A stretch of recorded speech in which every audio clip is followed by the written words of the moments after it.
Shalom saudara-saudari yang terkasih di dalam Kristus. Puji Tuhan, pagi ini kita diberi lagi kesempatan untuk boleh menikmati anugerah Tuhan di dalam hidup kita. Perenungan pagi ini kita baca dari kitab Yeremia pasal yang ke-34 ayat yang ke-8 sampai dengan 22. Namun sebagai pokok perenungan kita baca dari Yeremia 34 ayat yang ke-16. Demikian firman Tuhan. Tetapi kamu telah berbalik pikiran dan telah menajiskan namaku.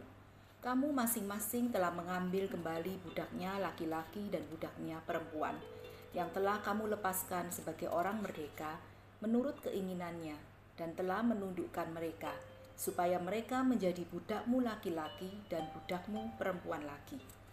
Melalui Nabi Yeremia, Tuhan memberikan perintah kepada umat Israel.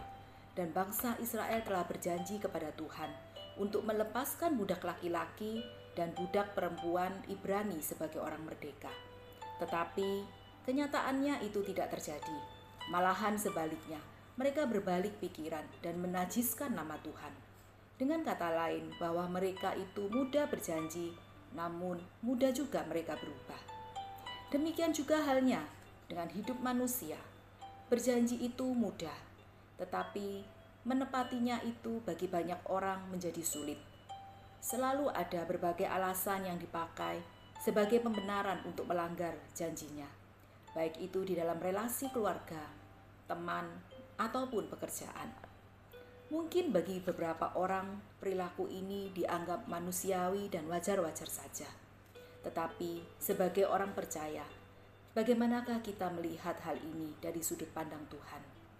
Tentunya bagi Tuhan, hal ini sangat tidak berkenan, karena perilaku ingkar janji tidak berbeda dengan berdusta. Seperti firman Tuhan katakan di dalam Matius pasal yang ke-5 ayat 37. Jika ya, hendaklah kamu katakan ya. Jika tidak, hendaklah kamu katakan tidak. Apa yang lebih dari itu berasal dari si jahat. Akibat dari ingkar janji atau berdusta itu akan mendatangkan hukuman dari Tuhan. Kitab Amsal mengingatkan kita kembali di dalam pasal yang ke-19 ayat yang ke-5. Saksi dusta tidak akan luput dari hukuman. Orang yang menyembur-nyemburkan kebohongan tidak akan terhindar. Mari setiap kita mengintrospeksi diri kita.